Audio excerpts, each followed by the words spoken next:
ഒരുപാട് options medical ഫീൽഡിലുണ്ട്. ഞാൻ ചെയ്യേണ്ട റൈറ്റ് ഓപ്ഷൻ ഏതാണ് അത് ചിന്തിക്കാതെ ബ്ലൈൻഡായിട്ട് മെഡിക്കൽ ഫീൽഡ് അല്ലേ, ബയോളജി അല്ലേ, എനിക്ക് ബയോളജി ഭയങ്കര ഇഷ്ടമാണ്, ബയോളജിയിൽ എനിക്ക് നല്ല മാർക്കുണ്ട്, അതുകൊണ്ട് ഏതെങ്കിലും ഒരു മെഡിക്കൽ കോഴ്സ് മതി അല്ലെങ്കിൽ പാരാമെഡിക്കൽ കോഴ്സ് മതി എന്നൊരു പക്ഷേ കുട്ടികൾ ചിന്തിച്ചൊന്ന് വരാം. അവിടെയാണ് നമുക്ക് പ്രശ്നം വരുന്നത്. നമ്മൾ എന്താ ചെയ്യേണ്ടത്? മെഡിക്കൽ ഫീൽഡിലെ കൃത്യമായ പെർഫോമൻസ് ഏരിയ ഏതാണെന്ന് മനസ്സിലാക്കി അതിന് പറ്റുന്ന കോഴ്സ് എടുക്കും. വളരെ പ്രിസൈസ് ആയിട്ട് പറയുകയാണെങ്കിൽ 3 രീതിയിലാണ് മെഡിക്കൽ കോഴ്സുകൾ നമുക്ക് ക്ലാസിഫൈ ചെയ്യാൻ പറ്റുക.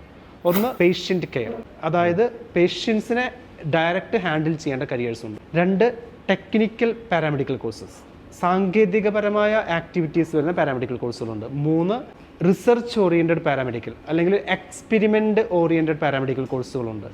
ഈ 3ഉം പാരാമെഡിക്കലാണ്, ബയോളജിയാണ്, മെഡിക്കൽ സെക്ടറാണ്. പക്ഷേ 3ൻ്റെയും രീതികൾ വ്യത്യാസം. ഇതിനൊരു ഉദാഹരണം പറയുകയാണെങ്കിൽ റിസർച്ച് ലെവലിൽ എക്സ്പെരിമെൻറ്റുകൾ ചെയ്യാൻ ഉദ്ദേശിക്കുന്ന കുട്ടിയാണെങ്കിൽ anaesthesia technology, medical lab technology, blood bank technology പോലെയുള്ള വിഷയങ്ങൾ ചെയ്യാം.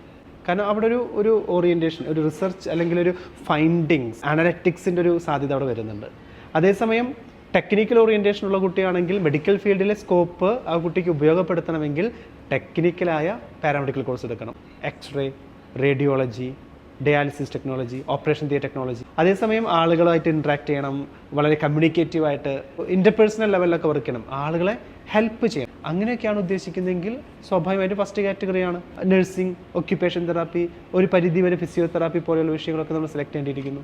അതിനേക്കാൾ ഉപരി പാരാമെഡിക്കലിൽ നമ്മൾ കേട്ട് പരിചയിക്കാത്ത ഒരുപാട് കോഴ്സുകളുണ്ട്. സ്ലീപ്പ് ലാബ് ടെക്നോളജി, നമ്മുടെ ശരീരവുമായി ബന്ധപ്പെട്ട പല കാര്യങ്ങൾക്കും നമ്മുടെ സ്ലീപ്പിംഗ് പാറ്റേൺ വളരെ ഇമ്പോർട്ടൻ്റ് ആണ്. എങ്ങനെ രോഗത്തിൽ നിന്ന് റിക്കവറി ചെയ്യാൻ അവരെ സ്ലീപ്പ് പാറ്റേൺസിൽ വ്യത്യാസം വരുത്തേണ്ടത് എങ്ങനെയാണ്, ജനറൽ ആയിട്ടുള്ള ഒരാൾക്ക് സാധാരണ നല്ലൊരു സൗണ്ട് സ്ലീപ്പ് കിട്ടണമെന്നുണ്ടെങ്കിൽ എന്തൊക്കെ കാര്യങ്ങൾ, ഇപ്പോൾ ടെൻഷനാണ്, ഇപ്പോഴത്തെ ലൈഫ് സിറ്റുവേഷനൊക്കെ വെച്ചുകൊണ്ട് ഉറക്കം കുറവ്, അപ്പോൾ സ്ലീപ്പ് ലാബ് ടെക്നോളജി പോലെയുള്ള വിഷയങ്ങൾ.